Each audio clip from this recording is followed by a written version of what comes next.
suite de notre découverte du territoire de l'étang Poisson-d'Essonne, nous allons aujourd'hui aborder la thématique du devoir de mémoire à travers les monuments aux morts répartis sur l'ensemble de l'agglomération. Les monuments aux morts sont apparus après la guerre de 1870-71 et ont été majoritairement élevés après la guerre de 14-18. La volonté première de ces édifices était de rendre hommage aux soldats disparus, tant pour la population que pour la patrie. Nous sommes à la forêt Sainte-Croix. Mathieu, est-ce que tu peux nous expliquer comment se mettent en place les monuments aux morts dans la communauté d'agglomération de l'étang Poisson-d'Essonne? Chaque commune a souhaité rendre hommage à ses soldats et c'est dans ce contexte que l'État a décidé d'organiser l'érection des monuments aux morts en tant en matière législative que réglementaire et sous contrôle préfectoral.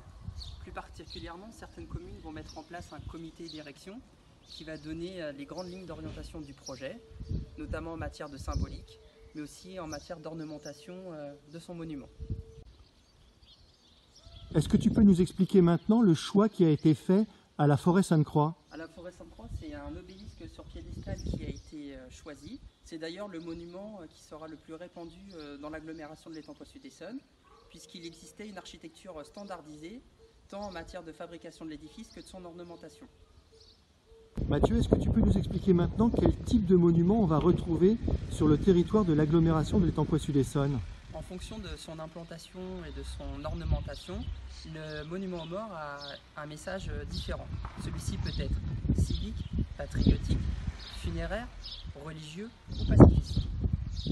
Nous sommes devant le monument aux morts de Saint-Cyr-la-Rivière et Fontaine-la-Rivière. Mathieu Cousin va nous expliquer les différents modes de financement de ces monuments.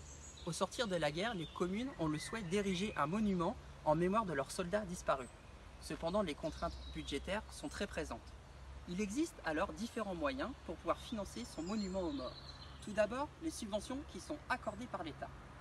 Ensuite, les communes vont accorder des subventions à leur comité d'érection qui vont décider de l'emplacement et de l'ornementation de leur monument. Il existe aussi la souscription publique et privée qui permet une participation active de la population au devoir de mémoire. C'est dans ce contexte financier restreint que les communes de Saint-Cyr-la-Rivière et Fontaine-la-Rivière se sont unies pour ériger un monument commun en hommage à leurs morts disparus pour la France. Sur le territoire, vous retrouverez la ville d'Abbéville-la-Rivière et d'Arancourt qui se sont aussi unies pour rendre hommage à leurs soldats.